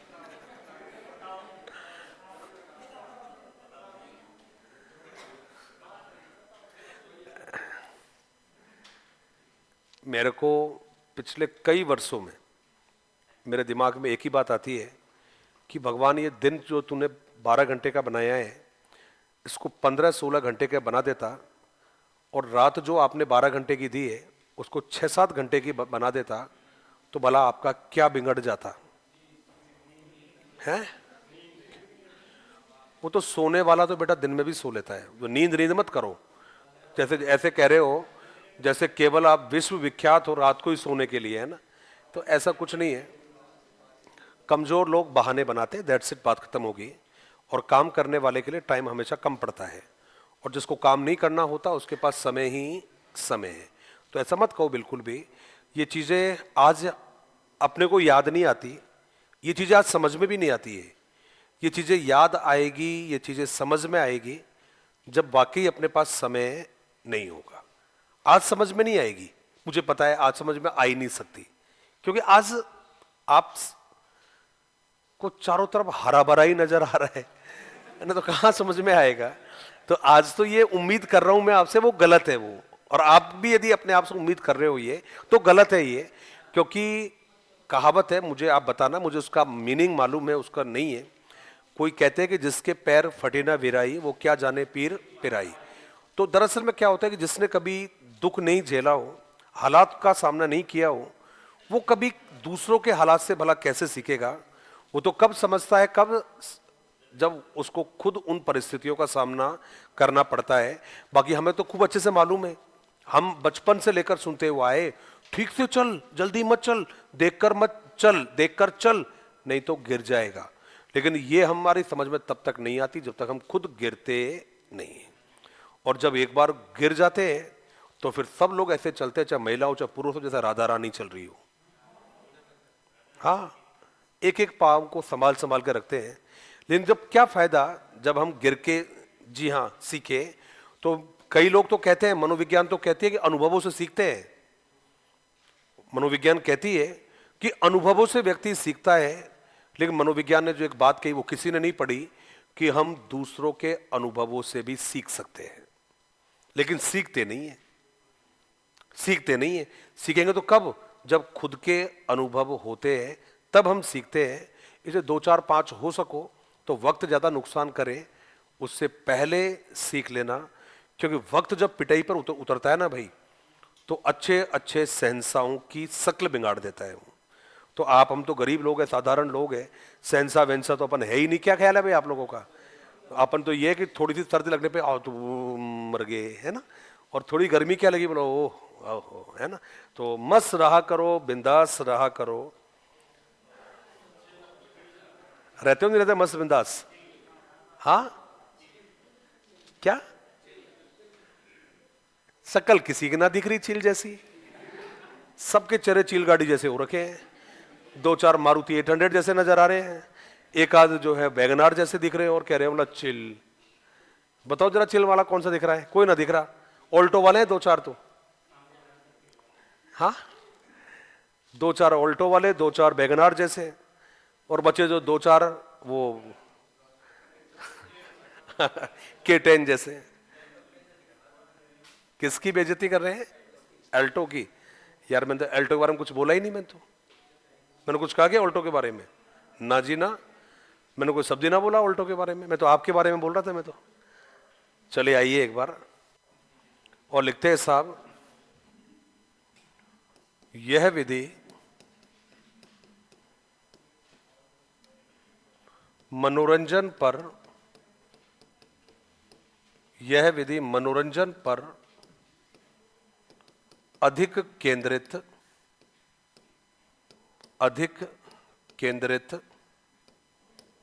होती है।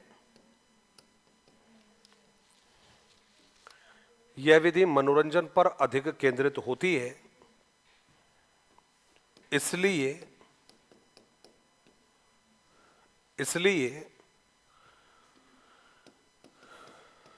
इसलिए इसमें सीखने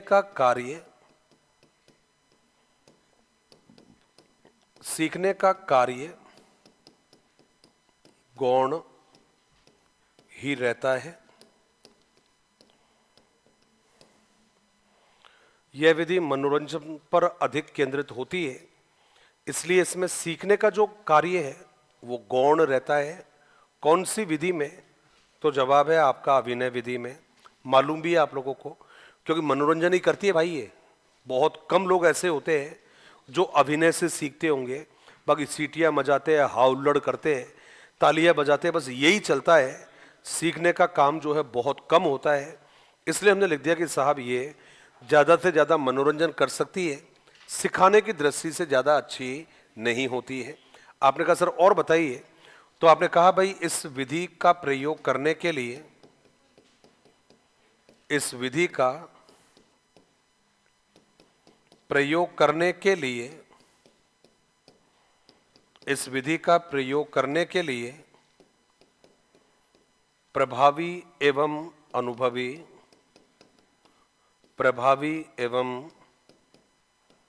अनुभवी शिक्षकों का होना शिक्षकों का होना आवश्यक है, ये आपका जवाब है। इस विधि का प्रयोग करने के लिए प्रभावी एवं अनुभवी शिक्षकों का होना आवश्यक है, क्योंकि भाई इनमें अव्यवस्था फैलने के चांस ज़्यादा रहते हैं। तो वो टीचर अच्छे से प्रयोग कर सकते हैं जिनका व्यक्तित्व प्रभावी होता है, खुद प्रभावी होता है। ये हमने जवाब लिखे हैं। तो गुण हो गया है, अवगुण हो गया है, सोपान हो गया है। आप प्रयोग कैसे करोगे, परिचय क्या है, ये आपने देख लिया है। अब क्या हुआ कि भाई जब आपसे पूछेंगे कि ये भूमिका चाहे निर्वहन को लेकर बात कर लो, और भूमिका निर्वहन को लेकर यदि बात नहीं करते हैं तो हमारे पास दूसरा तरीका भी है। पहला भूमिका निर्वहन हो गया है, दूसरा हो गया है अभिनय का मामला भी हो गया है। तो इस पूरी कहानी को थोड़ा सा ध्यान से देखें। भूमिका निर्वहन को भी देखा जाए, अभिनय को भी देखा जाए। अब इन दोनों जो लिहाज है आपके, इसके आधार पर यदि बात करें, हिंदी में पढ़ा हो तो मुझे बताना, फिर मैं नहीं पढ़ाऊंगा इसको, केवल यहीं छोड़ दूंगा इसको। तो दो बात ध्यान रखिएगा, इसके जो प्रकार होते हैं वो दो होते हैं, सभी को मालूम है। दो तरीके से आप इस विधि का प्रयोग कर सकते हैं। एक होता है कक्षा कक्षीय अभिनय, ये आपका जवाब है। पहला है कक्षा कक्षीय अभिनय और दूसरा है आपका रंगमंचीय अभिनय। हिंदी में पढ़ा हो तो बस इतना लिखकर छोड़ देना कि भाई इस विधि का जो प्रयोग है हम दो तरीके से कर सकते हैं।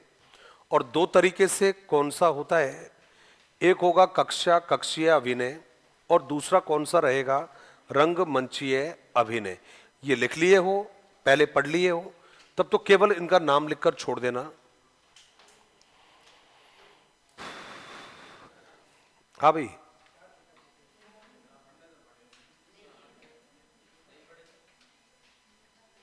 पढ़े होंगे, याद नहीं आ रही। पढ़े हैं क्या? इसके दो प्रकार होते हैं। ये मैं बताना तो मेरा इसलिए जरूरी था ये, क्योंकि ये वाला जो है ना, ये वाला भी और कई बार ये वाला भी आपसे हिंदी में ज्यादा पूछते हैं।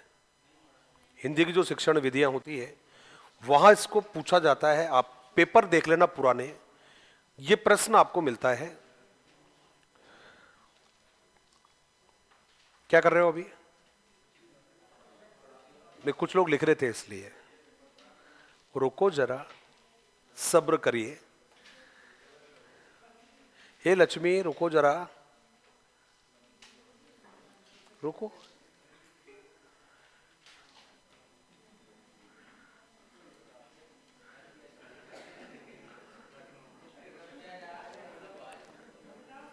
आ जाओ एक बार। हो गया, जल्दी हो गया यार। चलिए, तो इनके बारे में 3 से 4 प्रश्न बनते हैं, वो भी हिंदी की मेथड में बनते हैं। कौन कौन सा बनेगा? ये जो कक्षा कक्षीय अभिनय है, मैं इस तरफ इनको समझाऊंगा, आप इन दोनों के बीच में फिर बाद में लिख देना। पहले का मतलब है कक्षा कक्षीय अभिनय। कहते साहब इसमें, पहले सुनेंगे ध्यान से, इसमें अधिकांश जो बालक है, इसमें अधिकांश बालकों को अवसर मिलता है। कौन से वाले में? हाँ भाई, कौन से वाले में? कक्षा कक्षीय वाले में, अभिनय में ज्यादा बच्चों को मौका मिलता है। क्यों? क्यों? अभी जैसे क्लास हो रही है, इसी क्लास में हमने अभिनय करवा दिया है, तो इसमें ज्यादा बच्चों को भाग मिलता है, ज्यादा बच्चे भाग ले सकते हैं। दूसरा जवाब है कि साहब इसका आयोजन प्राकृतिक वातावरण में होता है।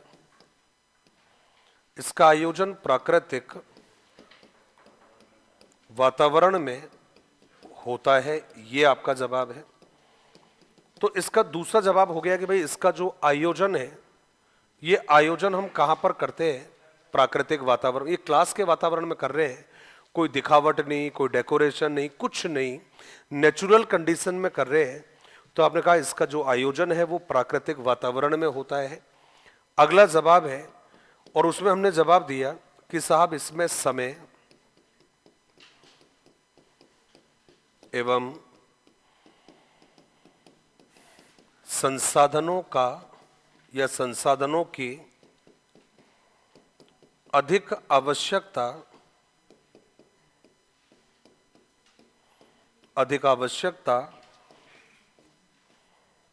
नहीं होती है। मतलब ना इसमें हमें ज़्यादा समय लगता है, ना ज़्यादा संसाधन चाहिए, क्योंकि क्लास में करवा रहे एक्टिविटी है। तो ये तो पहले का रोल रहा है। अब ये जो दूसरा वाला है भाई, ये वाला जिसको आपने रंगमंचीय अभिनय कहा है, इसके आयोजन के लिए हमें स्टेज की जरूरत होती है भाई। इसके आयोजन के लिए हमें डेकोरेशन की आवश्यकता होती है। तो स्टेज हो गया है, डेकोरेशन हो गया है, उसके लिए क्या जरूरी है? तो आपने जवाब दिया है भाई रंगमंच। रंगमंच को कहते हैं, स्टेज को कहते हैं। इसका आयोजन करने के लिए स्टेज की जरूरत पड़ेगी। तो हमने जवाब दिया कि भाई यह है रंगमंच या स्टेज पर किया जाता है, इसलिए अधिक प्रभावी, मतलब कंपैरेटिवली प्रभावी ज्यादा होता है भाई, ये अधिक प्रभावी, आकर्षक होता है, लेकिन महंगा है। यही वो पॉइंट था आपका जिसको मैं आपको बताना चाह रहा था कि भाई दोनों में से कौन सा अच्छा होता है। तो प्रभाव के आधार पर देखोगे तब तो आपका अच्छा है, रंगमंच वाला अच्छा है। और जब आप साधनों के आधार पर बात करोगे, समय के आधार पर बात करोगे, तब कौन सा अच्छा है? पहले वाला। और पहले वाले का मतलब है कक्षा कक्षीय। प्रभाव के आधार पर बात करोगे, आकर्षण के आधार पर बात करोगे, तब कौन सा अच्छा है? रंगमंची। दोनों में से कौन सा प्राकृतिक परिस्थितियों में किया जाएगा? पहले वाला। और पहले वाले का मतलब है जिसको नाम दिया आपने कक्षा कक्षीय अभिनय। तीनों प्रश्न पूछ रखे हैं, कौन से का आयोजन व्यवहारिक परिस्थितियों में किया जाएगा? पहले वाले का। दोनों में से कौन से के आयोजन के लिए हमें संसाधनों की अधिक आवश्यकता, समय की अधिक आवश्यकता होती है? रंगमंच के लिए। दोनों में से कौन सा आकर्षक माना जाता है? तो जवाब है आपका रंगमंचीय अभिनय। अब आप लिख सकते हो आराम से। लिखने का तरीका क्या रहेगा? पहले कक्षा कक्षीय अभिनय लिखोगे, उसके साथ में उसकी वाली बातें लिखेंगे, फिर दूसरे पे लिखेंगे रंगमंचीय अभिनय, और रंगमंच के साथ में लिखेंगे इससे जुड़ी हुई बातें।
सर लिख दिया आप लोगों ने? अच्छा, अभी तो लिखना ही स्टार्ट किया है ना? Okay okay okay. टाइम तो थोड़ा लगता ही है ना यार। हाँ श्योर श्योर। इसके बाद में विधि कौन सी बची है? सामाजिकृत अभिव्यक्ति विधि। कौन सी वाली? सामाजिकृत अभिव्यक्ति विधि। व्याख्यान आप पढ़ चुके हो या नहीं पढ़े हो? व्याख्यान पढ़ लिया है। प्रयोजना था, पढ़ी या नहीं पढ़ी आप लोगों ने? प्रयोजना पढ़ ली है, वेरी गुड।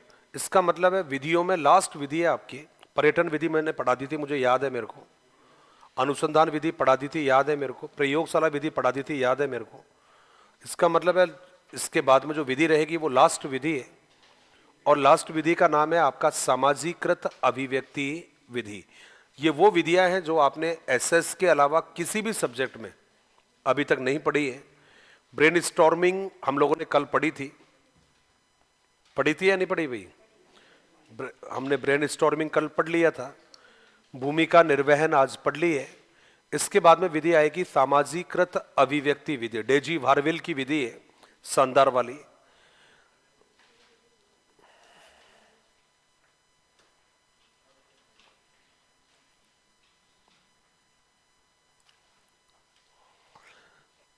तो एक क्लास में अब आपका ये कंप्लीट करवा दूंगा मैं, सामाजीकृत अभिव्यक्ति विधि और इसके अलावा मूल्यांकन की विधियां। कई दिनों से आप पूछ रहे थे कब तक फ्री हो जाएगा, वो पावन घड़ी आ गई है भाई। जो भी मतलब एक क्लास लगेगी उसमें आपका फ्री करा दूंगा, और फिर आप युद्ध लड़ने के लिए तैयार हो जाओगे। फिर अब ये देखने वाली बात रहेगी कि आप युद्ध में कितना बेहतर करोगे, ये आपके ऊपर डिपेंड करेगा। करोगे नहीं करोगे, ये सब कुछ आपके ऊपर डिपेंड होगा।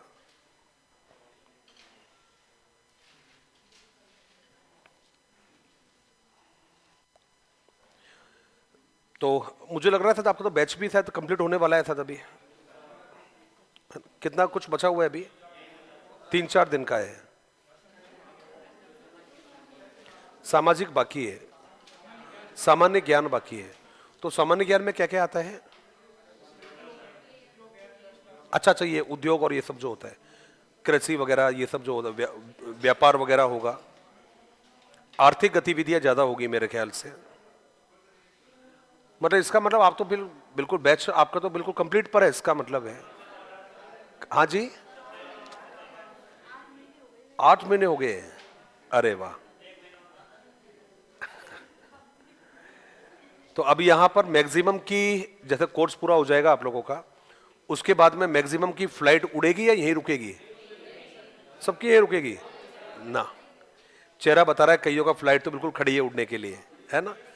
लेकिन कोई बात नहीं, आज चूंकि मेरे को याद है इसलिए, कल पता नहीं याद आए ना आए, कल का मतलब अगली क्लास में।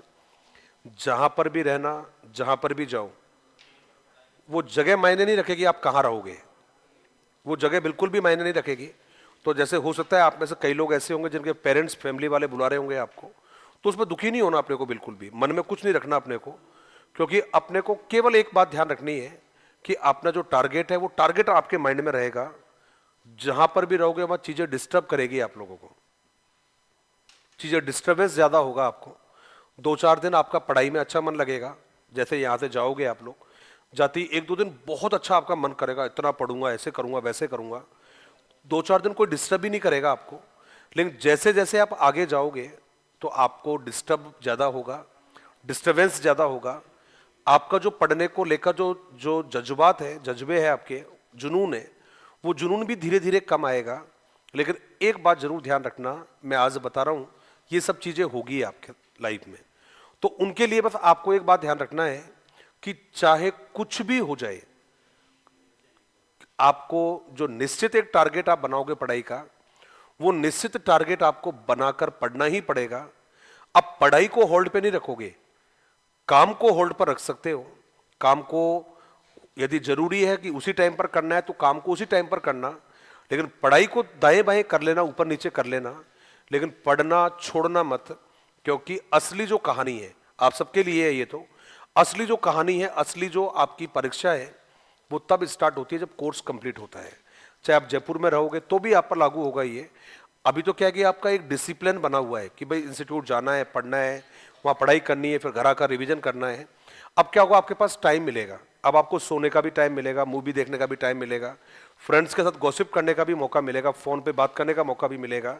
तो इन सब चीज़ों को आपको कंट्रोल करना है और अपनी पढ़ाई पर ध्यान देना है। फिर रिपीट कर रहा हूँ, कामयाबी का रेशियो बहुत कम होता है, ध्यान रखना है ये बात। ये फिर रिपीट कर रहा हूँ, कामयाबी का रेशियो बहुत कम होता है, और कामयाबी, सफलता, मंजिल उन्हीं को मिलती है जो मंजिल को पाने के लिए किसी भी हद तक जा सकते हैं। क्योंकि कामयाबी उन्हीं पर फिदा होती है जो उनको पाने के लिए किसी भी लेवल तक जा सकते हैं तैयारी के लिए। उन पर कभी मेहरबान नहीं होती जो पढ़ाई के लिए अपने कंफर्ट जोन को छोड़ते नहीं है। तो कंफर्ट जोन को छोड़ देना, पढ़ाई पर फोकस करना, रिवीजन ज्यादा से ज्यादा करना, पुराने पेपरों को निकालना, मॉडल पेपर निकालना, क्योंकि यही है आपकी कामयाबी के रास्ते। तो एक तरफ तो हमने देख लिया है, रंगमंच को देखा है। अगली जो विधि है उस विधि का नाम है सामाजीकृत अभिव्यक्ति विधि।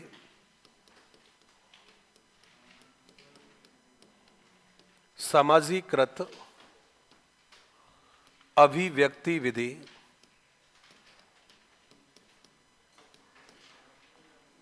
ये विधि का नाम है सामाजीकृत अभिव्यक्ति विधि। अब आपसे पूछेगा कि भाई सामाजीकृत अभिव्यक्ति जो विधि है ये विधि कौन सी होती है। तो एक बात तो ये ध्यान रखना कि मैक्सिमम 2 या 3 प्रश्न बनते हैं इस विधि के, केवल 2 या 3 प्रश्न जो आज तक इस परीक्षा या आज तक परीक्षाओं में आए हुए हैं। और ये जो 2 से 3 जो प्रश्न बनते हैं ये सबसे ज्यादा जो प्रश्न है ये कहां से पूछे गए हैं। तो वो प्रश्न आया है आपका सामाजीकृत अभिव्यक्ति विधि के गुण के बारे में। मतलब सबसे ज्यादा जो प्रश्न आया है वो कहां से पूछा गया है, सामाजीकृत अभिव्यक्ति विधि के गुणों के बारे में। अब आपके मन में प्रश्न आएगा, सर ये विधि है कौन सी है, क्या है इस विधि में, कैसे इस विधि को पढ़ना है। तो ध्यान रखना इस विधि के बारे में सबसे पहला जवाब तो यही है कि जो शब्द है आपका सामाजीकृत, सामाजीकृत को आप कह सकते हो समाज में रहते हुए, ये आप कह सकते हो, लेकिन ये एग्जैक्टली अर्थ नहीं है इसका। ये तो हमने अंदाज लगाया है समाज में रहते हुए। इसका एग्जैक्टली जो मीनिंग रहेगा, ये एग्जैक्टली मीनिंग रहेगा, अरे यार आवाज मत करो भाई, बस इसके बाद में केवल एक ही क्लास और है जो बर्दाश्त करनी है आपको, फिर आप फ्री हो जाओगे, फिर आप आराम से बात करना। मुझे क्या पता किससे, मतलब मैं बताऊंगा तुम किससे बात करोगे, तुम्हारे अंदर काबिलियत होगी उससे बात कर लोगे। क्या ख्याल है, बात सही है ना मैडम, सही बात है ना। ये आप किससे बात करोगे मैं थोड़ी डिसाइड करूंगा, ये किससे बात करेंगे मैं डिसाइड थोड़ी करूंगा, मैं किससे बात करूंगा ये डिसाइड आप थोड़ी करोगे। नहीं, हरगिज नहीं, हरगिज नहीं। अपनी जिंदगी को जीने का पासवर्ड कभी किसी को नहीं देना चाहिए। तेरा तो कौन लेता होगा यार मेरे को समझ में नहीं आ रहा है, मेरे को तू जबरदस्ती खुश हो रहा है यार, ऐसे कुछ भी कुछ भी।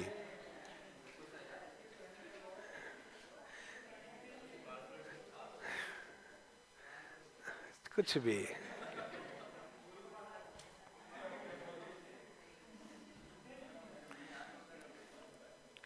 कई लोग होते हैं पूछते हैं आप ही बताओ मैं क्या करूं, कुएं में गिर जा।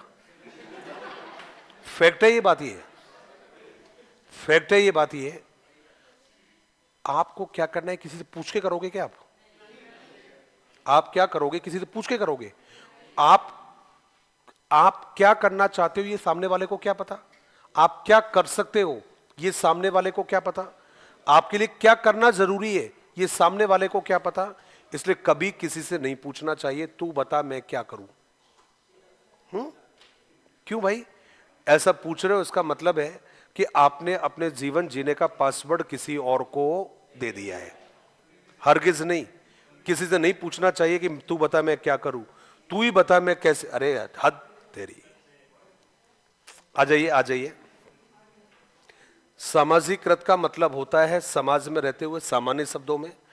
स्पेसिफिक अर्थ होता है समूह में रहते हुए। दूसरा शब्द है आपका अभिव्यक्ति। अभिव्यक्ति का मतलब होता है व्यक्त करना, व्यक्त करना। अब यहीं पर देखें तो कहते हैं सब समूह में रहते हुए व्यक्त करना, समूह में रहते हुए व्यक्त करना, समाज में रहते हुए व्यक्त करना। अरे भाई व्यक्त तो आपको भी मालूम है विचारों को ही तो करते हैं भाई,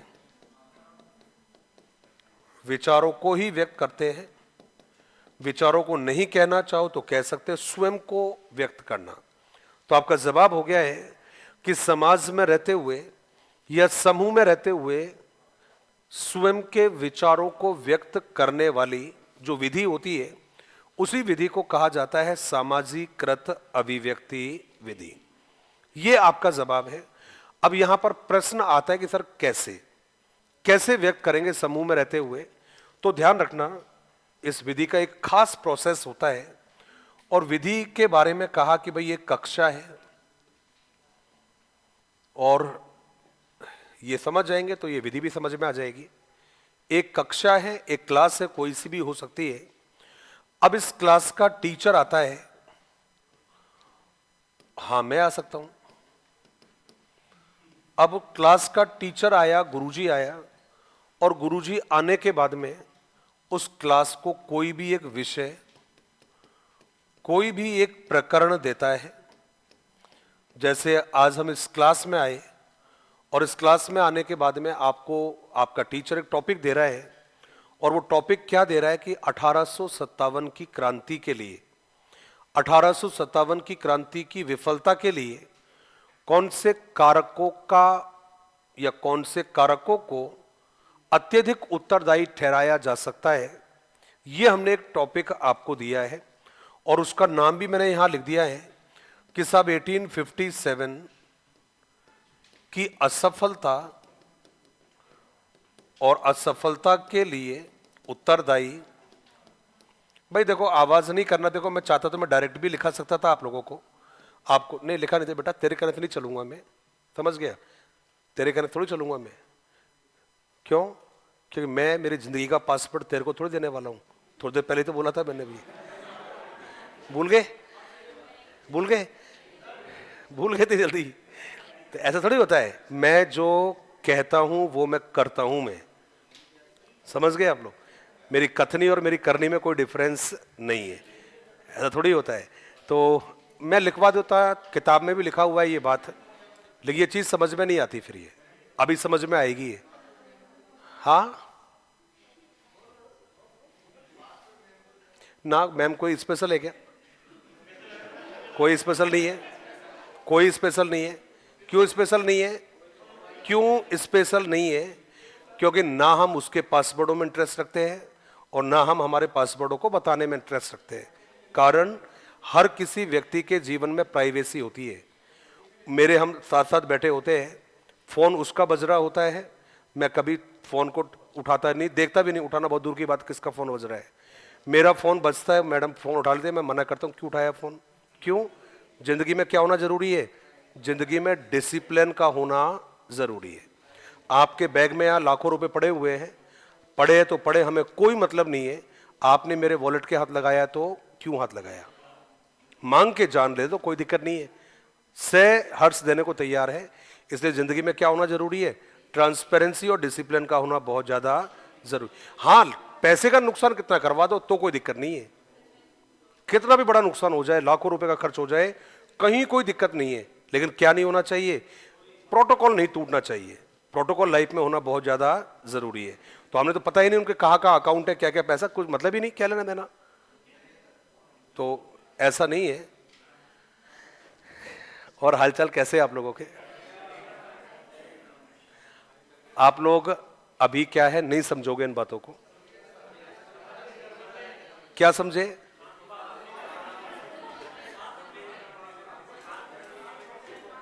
पासवर्ड नहीं देना।